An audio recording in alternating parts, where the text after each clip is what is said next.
CLP meeting ಇದೆ. CM Siddaramaiah ನೇತೃತ್ವದಲ್ಲಿ ಇವತ್ತು ಮೀಟಿಂಗ್ ಆಗುತ್ತೆ.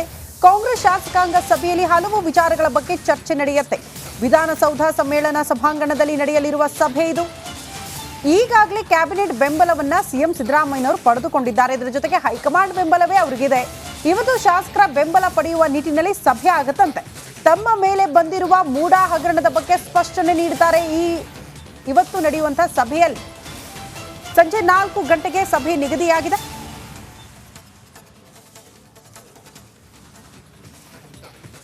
ಸಿಎಲ್ಪಿ ಸಭೆ ಅಂದರೆ ಲೆಜಿಸ್ಲೇಟಿವ್ ಪಾರ್ಟಿ ಮೀಟಿಂಗ್. ಎಲ್ಲ MLAಗಳನ್ನು ಸೇರಿಸಿ ಒಂದು ಮೀಟಿಂಗ್ ಮಾಡ್ತಾ ಇರ್ತಾರೆ. ಅದರ ಮುಖ್ಯಸ್ಥರು ಕೂಡ ಅವರೇ ಆಗಿರ್ತಾರೆ. ಹೇಗೆ ಅಂತಂದರೆ ಈಗ BJP ಇದು ಮಾಡಿದರೆ ಯಾರು ವಿರೋಧ ಪಕ್ಷದ ನಾಯಕರಿರ್ತಾರೆ, ಅಶೋಕ್ ಮಾಡಬೇಕು. ಅದು ವಿಜೇಂದ್ರಗೆ ಮಾಡೋಕ್ಕೆ ಬರೋದಿಲ್ಲ. ವಿಜೇಂದ್ರ ಅಧ್ಯಕ್ಷ, ಪಾರ್ಟಿ ಅಧ್ಯಕ್ಷ. ಪಾರ್ಟಿ ವಿಚಾರ ಬಂದಾಗ ಸಂವಿಧಾನ ಬರೋದಿಲ್ಲ ಅಲ್ಲಿ. ಅವರ ಬೇಲ ಅವರೇ ಮಾಡಿಕೊಂಡ್ರೆ ಬರುತ್ತೆ. ಸರ್ಕಾರ ಅಂತ ಹೇಳುವಾಗ ಅಲ್ಲಿ ಸಂವಿಧಾನದ ವಿಚಾರದಲ್ಲೇ ನಡೀಬೇಕಾಗತ್ತೆ. ಅದಕ್ಕೆ ಒಂದು ಡೆಕೋರಮ್ ಇರುತ್ತೆ. ಈಗ ಏನು ಹೇಳ್ತಾರೆ ಇವತ್ತಿನ ಮೀಟಿಂಗಲ್ಲಿ, ಮೂಡಾ ಹಗರಣ ಬಗ್ಗೆ CM ಸ್ಪಷ್ಟನೆ ಕೊಡ್ತಾರೆ ಎಲ್ಲ MLAಗಳಿಗೆ. ನೋಡಿ, ಮೂಡಾ ಹಗರಣ ಹಿಂಗಿಂಗೆ, ನಾನೇನು ತಪ್ಪು ಮಾಡಿಲ್ಲ, ನೀವು ವಿಚಾರವನ್ನೇ ಹೇಳಿ ಅಂತ ಹೇಳ್ತಾರೆ. ರಾಜ್ಯಪಾಲರ ದುರ್ಬಳಕೆ ಆಗಿದೆ ಹೇಗೆ ಅನ್ನೋದನ್ನು ವಿವರಿಸ್ತಾರೆ ಎಲ್ಲ MLAಗಳಿಗೆ, ಮಂತ್ರಿಗಳಿಗೆ. ಒಟ್ಟಾಗಿ ಹೋರಾಡುವ ಅನಿವಾರ್ಯತೆ ಇದೆ. ಏನು ಹೇಳ್ತಾರೆ, ನಿಮಗೆ ಸಮ್ಟೈಮ್ ಸಿದ್ದರಾಮಯ್ಯನ ಕಂಡ್ರೆ ಆಗಲಿಕ್ಕಿಲ್ಲ, ಓಕೆ, ಆದರೆ ಸಿದ್ದರಾಮಯ್ಯನ ಇಳಿಸಬೇಕು ಅಂತ ಟ್ರೈ ಮಾಡಿದರೆ ಸರ್ಕಾರವೇ ಬಿದ್ದೋಗ್ಬಿಡ್ತದೆ.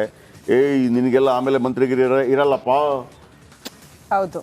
ಆಮೇಲೆ ರಾಜಕೀಯವಾಗಿ ಪ್ರಯತ್ನ ಪಡೋದು ಕೂಡ ಅದನ್ನೇ ಅಲ್ವಾ, ಅಸ್ಥಿರಗೊಳಿಸಿದರೆ ನಾವು ಬರ್ತೀವಿ ಅಂತ. ಅದು ಕಾಂಗ್ರೆಸ್ ಅವರಿಗೆ ಮನವರಿಕೆ ಆಗಿದೆ. ಹಾಗಾಗಿ ಎಲ್ಲರೂ ಒಟ್ಟಾಗಿದ್ದಾರೆ. ನೀವಾದ ನಂತರ ನಾವು ಅಂತ ಹೇಳ್ತಾರೆ. DK ಶಿವಕುಮಾರ್ 10 ವರ್ಷ ನೀವೇ ಅಂತ ಹೇಳ್ಬಿಟ್ಟಿದ್ದಾರೆ. ಇನ್ನೊಂದು ಕಡೆ ಹೈಕಮಾಂಡ್ ಸಚಿವರು ಬೆಂಬಲ ಕೊಟ್ಟಿದ್ದಾರೆ. ಶಾಸಕರ ಬೆಂಬಲ ಕೋರಲಿದ್ದಾರೆ CM ಸಿದ್ದರಾಮಯ್ಯ. ನೋಡಿ, ಪ್ರತಿಯೊಬ್ಬರು ಕೂಡ ಇದರ ಬಗ್ಗೆ ಮಾತಾಡಬೇಕು, ಏನು ಮಾತಾಡಬೇಕು ಅಂತ ಹೇಳ್ಕೊಡ್ತಾರೆ. ಮುಂದಿನ ಹೋರಾಟದ ಬಗ್ಗೆ CM ಮಾಹಿತಿ ಕೊಡ್ತಾರೆ. ಶಾಸಕರ ಅನುದಾನ ಬಗ್ಗೆ ಕೂಡ, ನೋಡಿ ನಿಮ್ಮ ದುಡ್ಡು ಗಿಡ್ಡು ಎಲ್ಲ ಕೊಡ್ತೀವಿ ಫ್ರೀ. ಆಗ ಅವರು ಏನು ಹೇಳ್ತಾರೆ ಅಂತಂದರೆ, ಅದೆಲ್ಲ ಓಕೆ ಸರ್, ಹೋರಾಟ ಮಾಡ್ತೀವಿ, ಈಗ ನೀವು ಫ್ರೀ ಗ್ಯಾರಂಟಿ ಅಂದ್ಬಿಟ್ಟು ನಮಗೆ ಶಾಸಕರ ಅನುದಾನ ಬರ್ತಾ ಇಲ್ಲ, ನಮ್ಮಲ್ಲಿಗೆ ದುಡ್ಡು ಬರ್ತಾ ಇಲ್ಲ, ಎಲ್ಲ ಮಾಡ್ತೀನಿ ರೀ ಅಂತೆಲ್ಲ ಹೇಳ್ತಾರೆ. ಸೊ ಇದೆಲ್ಲ ಆಗತ್ತೆ. ಸೊ ಇದು ಇವತ್ತಿನ ಶಾಸಕಾಂಗ ಪಕ್ಷದ ಸಭೆಯಲ್ಲಿ ನಡೆಯುವಂತಹ ಮೀಟಿಂಗ್ನ ಕೆಲವು ಅಜೆಂಡಾ ಪಾಯಿಂಟ್ಸ್ಗಳು. ಓಕೆ. MLC ಐವಾನ್ ಡಿಸೋಜಾ ಮನೆ ಮೇಲೆ ಕಲ್ಲು ತೂರಾಟವಾಗಿದೆ. ರಾಜ್ಯಪಾಲರ ವಿರುದ್ಧ ವಿವಾದಾತ್ಮಕ ಹೇಳಿಕೆ ಕೊಟ್ಟಿರುವ ಹಿನ್ನೆಲೆ ಡಿಸೋಜಾ ಅವರ ಮನೆ ಮೇಲೆ ಕಲ್ಲು ತೂರಲಾಗಿದೆ. ಬೈಕ್ನಲ್ಲಿ ಬಂದಂತಹ ದುಷ್ಕರ್ಮಿಗಳು ಐವಾನ್ ಡಿಸೋಜಾ ಮನೆಗೆ ಕಲ್ಲು ತೂರಿ ಹೋಗಿದ್ದಾರೆ. ಮಂಗಳೂರಿನ ವೆಲೆನ್ಸಿಯಾದಲ್ಲಿರುವಂತಹ ಐವಾನ್ ಡಿಸೋಜಾ ಅವರ ನಿವಾಸ. ನಿನ್ನೆ ರಾತ್ರಿ ಮನೆ ಬಳಿ ಬಂದು ದುಷ್ಕರ್ಮಿಗಳು ಕಲ್ಲು ತೂರಿ ಹೋಗಿದ್ದಾರೆ. ಇವತ್ತು ಮತ್ತೊಂದು ಕಡೆ ಬಿಜೆಪಿ ನಾಯಕರ ಹೋರಾಟ. ಇದೇ ವಿಚಾರಕ್ಕೆ ಸಂಬಂಧಪಟ್ಟಂತೆ ಅವರ ವಿರುದ್ಧ ಕ್ರಮ ಆಗಬೇಕು ಅಂತ. ಸದ್ಯ ಅವರ ಮನೆಯ ಬಳಿ ಇರುವಂತಹ ಪರಿಸ್ಥಿತಿ ಹೇಗಿದೆ, ಆ ಕುರಿತ ಒಂದು ಪ್ರತ್ಯಕ್ಷ ವರದಿ ನಮ್ಮ ಪ್ರತಿನಿಧಿ ಕೊಟ್ಟಿದ್ದಾರೆ, ನೋಡ್ಕೊಂಡು ಬರೋಣ.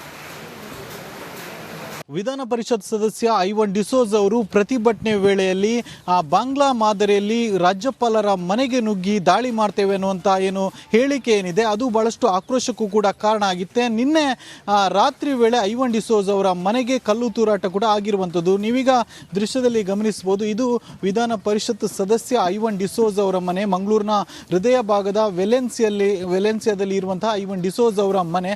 ಈ ಮನೆಗೆ ನಿನ್ನೆ ರಾತ್ರಿ ವೇಳೆ 5-6 ಜನ ದುಷ್ಕರ್ಮಿಗಳು ಬಂದು ಕಲ್ಲು ತೂರಾಟವನ್ನು ಕೂಡ ಮಾಡಿ ಇಲ್ಲಿಂದ ಕಾಲ್ ಕಿತ್ತಿರುವಂಥದ್ದು. ಆ ಬಳಿಕ ಪೊಲೀಸರು ಕೂಡ ಬಂದು ಪರಿಶೀಲನೆಯನ್ನು ಕೂಡ ಮಾಡಿರುವಂಥದ್ದು. ಕಲ್ಲು ತೂರಾಟದಿಂದ ಯಾವುದೇ ರೀತಿಯಂಥ ಹಾನಿ ಆಗಲಿಲ್ಲ. ಅಂದರೆ ಮನೆಯ ಕಿಟಕಿಯ ಒಂದು ಫ್ರೇಮ್ ಏನಿದೆ, ಆ ಫ್ರೇಮ್ಗೆ ಕಲ್ಲು ಬಿದ್ದಿರುವಂಥದ್ದು, ಬೇರೆ ಯಾವುದೇ ರೀತಿಯಾದಂಥ ಹಾನಿ ಆಗಲಿಲ್ಲ. ಆದರೆ ಆ ಬಳಿಕವಷ್ಟೇ ಅವರು ಇಲ್ಲಿಂದ ಕಾಲ್ ಕಿತ್ತಿದ್ರು. ಬಳಿಕ ಪೊಲೀಸರು ಬಂದು ತಪಾಸಣೆಯನ್ನು ಕೂಡ ಮಾಡಿರುವಂಥದ್ದು.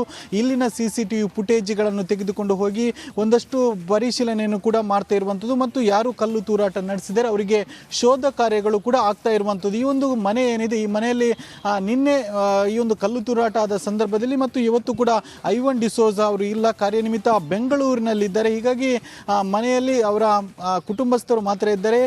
ಮತ್ತು ಮತ್ತಷ್ಟು ದಾಳಿ ಆಗುವುದು ಬೇಡ ಅನ್ನುವಂಥ ದೃಷ್ಟಿಯಿಂದ ಹೆಚ್ಚುವರಿಯಾಗಿ ಆಮೇಲೆ ಅವರು ಹೇಳಿದರು, ಅದು ನನ್ನ ಹೇಳಿಕೆಯನ್ನು ತಿರ್ಚಿದ್ದಾರೆ ಅಂತ. ಅಂದರೆ ಏನು ಅಂತ ನನಗೆ ಅರ್ಥ ಆಗಲಿಲ್ಲ. ಬಾಂಗ್ಲಾ ಅನ್ನೋದನ್ನು ತಿರ್ಚಿದ್ರ, ಗ್ಲಾಂಬಾ ಐವಾನ್ ಡಿಸೋಜಾ ಹೋಗ್ಬಿಟ್ಟು ಗ್ಲಾಂಬಾ ಡಿಸೋಜಾ ಅಂತ ಹೆಸರು ಹೇಳೋದಾ? ಆಮೇಲೆ ಈ ಪ್ರತಿಭಟನೆಗಳೆಲ್ಲ ಮಾಡಬೇಕು. ನಿಮಗೆ ಬಾಂಗ್ಲಾದೇಶ, ಪಾಕಿಸ್ತಾನ ಇದೆಲ್ಲ ಯಾಕೆ ನೆನಪಾಗಬೇಕು? ಬಾಂಗ್ಲಾದೇಶ ಮಾದರಿಯಲ್ಲಿ ಅದು ಒಂದು ನೆಗೆಟಿವಿಟಿಯನ್ನು ತೋರಿಸುತ್ತೆ. ಅಂದರೆ ಆ ಥರ ಆಗಲಿ, ನಮ್ಮ ದೇಶ ಕೂಡ ಬರ್ಬಾದಾಗಲಿ ಅನ್ನುವಂಥ ರೀತಿಯಲ್ಲಿ ನೀವು ಹೇಳ್ದಂಗಾಗತ್ತೆ. ನಿಮ್ಮಂಥವರೆಲ್ಲ ಸ್ವಲ್ಪ ಜಾಗ್ರತೆ ವಹಿಸಬೇಕು. ಹಾಗಂತ ಮನೆ ಕಲ್ಲು ಹೊಡೆಯೋದು ಇದೆಲ್ಲ ಒಳ್ಳೆ ಲಕ್ಷಣ ಅಲ್ಲ. ಅವ್ರ ವಿರುದ್ಧ ಕಂಪ್ಲೇಂಟ್ ಮಾಡಿ, FIR ಮಾಡಿಸಿ, ಮತ್ತೊಂದು ಮಾಡಿಸಿ. ಕಲ್ಲು ಹೊಡೆಯೋದೆಲ್ಲ ಒಳ್ಳೆ ಲಕ್ಷಣ ಅಲ್ಲ. ಅದನ್ನು ಅವ್ರು ತಿದ್ದುಕೊಂಡ್ರೆ ಅವರಿಗೆ ಒಳ್ಳೆಯದು. ಮೂಡ ಹಗರಣದಲ್ಲಿ ಸಿದ್ದರಾಮಯ್ಯಗೆ ಕಂಟಕ ಫಿಕ್ಸ್ ಆಗಿದ್ರೆ ಇತ್ತ HDKಗೆ ಜಂತಕಲ್ ಮೈನಿಂಗ್ ವಿಚಾರ ಕೂಡ ಟೆನ್ಷನ್ ತಂದಿಟ್ಟಿದೆ.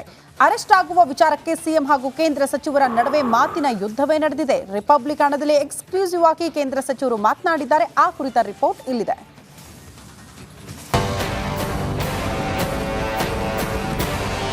ಸಿದ್ದರಾಮಯ್ಯ ಬರಬೇಕು ಬನ್ನಿ ಮನ್ಸಕ್ಕೆ. ಕುಮಾರಸ್ವಾಮಿಗೆ ಸಿದ್ದರಾಮಯ್ಯ ಅಲ್ಲ, ಪೊಲೀಸರು ಅರೆಸ್ಟ್ ಮಾಡೋದೇ ನಾನಲ್ಲ. ಒಬ್ಬೊಬ್ಬ ಪೊಲೀಸ್ ಕಾನ್ಸ್ಟೇಬಲ್ ಅರೆಸ್ಟ್ ಮಾಡೋದು. ಸಿದ್ದು HDK ನಡುವೆ ಮಾತಿನ ಮಲ್ಲಯುದ್ಧ. ಅರೆಸ್ಟ್ ಆಗೋ ಬಗ್ಗೆ ಏಟಿಗೆ ಎದುರೇಟು. ಸಿಎಂ ಸಿದ್ದರಾಮಯ್ಯಗೆ ಮುಡಾ ಹಗರಣ ಮಗ್ಗಲ ಮುಳ್ಳಾಗಿದ್ರೆ HDKಗೆ ಜಂತಕಲ್ ಮೈನಿಂಗ್ ವಿಚಾರ ನಿದ್ದೆಗೆಡಿಸಿದೆ. ಪ್ರಾಸಿಕ್ಯೂಷನ್ ಟೆನ್ಷನ್ನಿಂದ ಸದ್ಯ ಸೇಫ್ ಆಗಿರೋ ಸಿದ್ದರಾಮಯ್ಯ ಕೇಂದ್ರ ಸಚಿವರ ಮೇಲೆ ಕಣ್ಣಿಟ್ಟಿದ್ದಾರೆ ಎನ್ನಲಾಗ್ತಿದೆ. ಮೈನಿಂಗ್ ವಿಚಾರವಾಗಿ ಪ್ರಾಸಿಕ್ಯೂಷನ್ಗೆ ಅನುಮತಿ ಸಿಕ್ಕರೆ ಕುಮಾರಸ್ವಾಮಿಗೂ ಕಂಟಕ ಫಿಕ್ಸ್ ಆಗಿದೆ ಎನ್ನಲಾಗಿದೆ. ಈ ವಿಚಾರವಾಗಿ ಸಿದ್ದರಾಮಯ್ಯ ಹಾಗೂ HDK ನಡುವೆ ಮಾತಿನ ಮಲ್ಲಯುದ್ಧ ನಡೆದಿದೆ. ಕುಮಾರಸ್ವಾಮಿಗೆ ಸಿದ್ದರಾಮಯ್ಯ ಅಲ್ಲ, ಪೊಲೀಸ್ನವರು ಅರೆಸ್ಟ್ ಮಾಡೋದಯ್ಯ ನಾನಲ್ಲ. ಒಬ್ಬ ಪೊಲೀಸ್ ಕಾನ್ಸ್ಟೇಬಲ್ ಸಾಕು ಅರೆಸ್ಟ್ ಮಾಡ್ತಾರ ಅಲ್ವಾ? ಸಿದ್ದರಾಮಯ್ಯ ಬಂದ್ರು ಅರೆಸ್ಟ್ ಮಾಡಕ್ಕಾಗಲ್ಲ, ನಾನು ಅರೆಸ್ಟ್ ಮಾಡ್ತೀನಾ? ಕೊಪ್ಪಳದಲ್ಲಿ ಒಂದು ರಿಯಾಕ್ಟ್ ಮಾಡಿ ಸಿದ್ದರಾಮಯ್ಯ ಬರಬೇಕು ಬನ್ನಿ ಮನ್ಸಕ್ಕೆ. ನಾನು ನೋಡಿದ್ರಾಗ ಅನ್ಸುತ್ತಾ ಅವ್ರು ಯಾವ ರೀತಿ ಕಳೆದ ಒಂದು ವಾರದಿಂದ ನಡ್ಕೊಂಡ್ರು. ಜನ ಕಣ್ಣಾರೆ ನೋಡವ್ರೆ ಯಾವ ಥರ ಅವ್ರು ನಡ್ಕೊಂಡಿದ್ದಾರೆ. ಮಾಡಬಾರದ್ದೆಲ್ಲ ಮಾಡಿ ಇವತ್ತು ಸುಳ್ಳು ಹೇಳ್ಕೊಂಡು ಇವತ್ತು ರೆಕಾರ್ಡ್ಗಳು ಕಣ್ಣೆದುರಿಗಿದೆ. ಆ ರೆಕಾರ್ಡ್ಗಳು ಮೈಸೂರಿನ ಆ ದಾಖಲೆಗಳಿದೆಯಲ್ಲ, ಮೂಢ ಆಸ್ತಿ ತಗೊಂಡೋಗಿ ನಾನು ಹೆಂಡ್ತಿದ್ದು ನನ್ನ ಬಾಮೈದಂದು ಅಂತ ಹೇಳಿ ಈ ಥರ ಬಂಡತನ ಕರ್ನಾಟಕ ರಾಜ್ಯದ ಇತಿಹಾಸದಲ್ಲಿ ಯಾವ ಮುಖ್ಯಮಂತ್ರಿಗಳು ಇಂಥ ಬಂಡತನದಲ್ಲಿ ನಡ್ಕೊಂಡಿಲ್ಲ. HDKಯನ್ನ ಅರೆಸ್ಟ್ ಮಾಡ್ತೀವಿ ಅಂತ ಹೇಳಿಲ್ಲ. ಬಂಧಿಸುವ ಸನ್ನಿವೇಶ ಬಂದ್ರೆ ಯಾವುದೇ ಮುಲಾಜಿಲ್ಲದೆ ಅರೆಸ್ಟ್ ಮಾಡ್ತೀವಿ. ಪಾಪ ಕುಮಾರಸ್ವಾಮಿ ಭಯ ಪಟ್ಕೊಂಡಿದ್ದಾರೆ ಅಂತ ಸಿಎಂ ಟಾಂಗ್ ಕೊಟ್ಟಿದ್ದಾರೆ. ಇದಕ್ಕೆ ತಿರುಗೇಟು ನೀಡಿರುವ HDK 100 ಜನ ಸಿದ್ದರಾಮಯ್ಯ ಬಂದ್ರು ನನ್ನ ಬಂಧಿಸಲು ಸಾಧ್ಯವಿಲ್ಲ. ಮಾಡಬಾರದನ್ನ ಮಾಡಿ ಸುಳ್ಳು ಹೇಳಿಕೊಂಡು ಓಡಾಡ್ತಿದ್ದಾರೆ. ರಾಜ್ಯದಲ್ಲಿ ಇಂಥ ಭಂಡ ಸಿಎಂನ ಹಿಂದೆಂದೂ ನೋಡಿಲ್ಲ ಎಂದಿದ್ದಾರೆ. ಇಷ್ಟಕ್ಕೆ ಸುಮ್ಮನಾಗದ ಸಿದ್ದರಾಮಯ್ಯ ನಾನು ಅರೆಸ್ಟ್ ಮಾಡೋದಿಲ್ಲ, ಕುಮಾರಸ್ವಾಮಿ ಬಂಧಿಸಲು ಒಬ್ಬ ಕಾನ್ಸ್ಟೇಬಲ್ ಸಾಕು ಅಂತ ತಿರುಗೇಟು ನೀಡಿದ್ದಾರೆ. ಇದಕ್ಕೆ ಮತ್ತೆ ಕೌಂಟರ್ ಅಟ್ಯಾಕ್ ಮಾಡಿರೋ ಕುಮಾರಸ್ವಾಮಿ ಸಿದ್ದರಾಮಯ್ಯನ ಕೈಲಿ ಏನೂ ಮಾಡಕ್ಕಾಗಲ್ಲ, ಸಿದ್ದರಾಮಯ್ಯ